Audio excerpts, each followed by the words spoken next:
One of the hardest parts of email forensics isn't finding the evidence, it's making sense of it.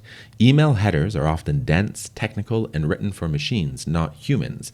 They read from bottom to top, there are no visual cues, and nothing tells you who's who. You're essentially staring at a wall of metadata trying to figure out which email addresses belong to the suspect and which email addresses belong to a victim. Now, imagine you were investigating a corporate wrongdoing. You might know that the CEO and CFO were telling employees and customers one thing while deceiving investors with another. So being able to quickly separate those actors visually at a glance is going to be critical.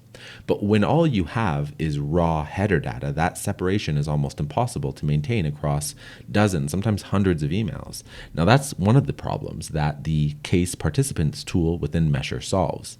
Now, participants are the known actors in your case. These are the people whose names, email addresses, and roles you've already identified. So by adding them into Mesher ahead of time, you're giving the system the context it needs to surface the right information in a human-readable way.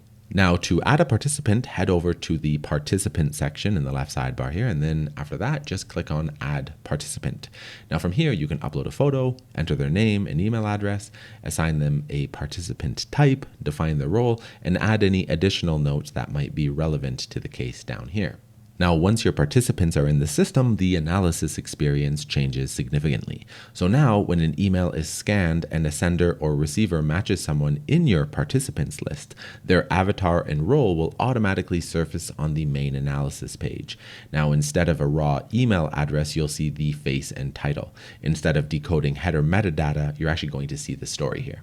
Now, the visual layout reinforces this further. So on the left, you have the sender with their photo and role pulled from your participants database. And on the right, you have the receiver, again, with their participant details if they're a known actor in your case. This format does two things really well. First, it translates the technical into human. So headers by default read bottom to top.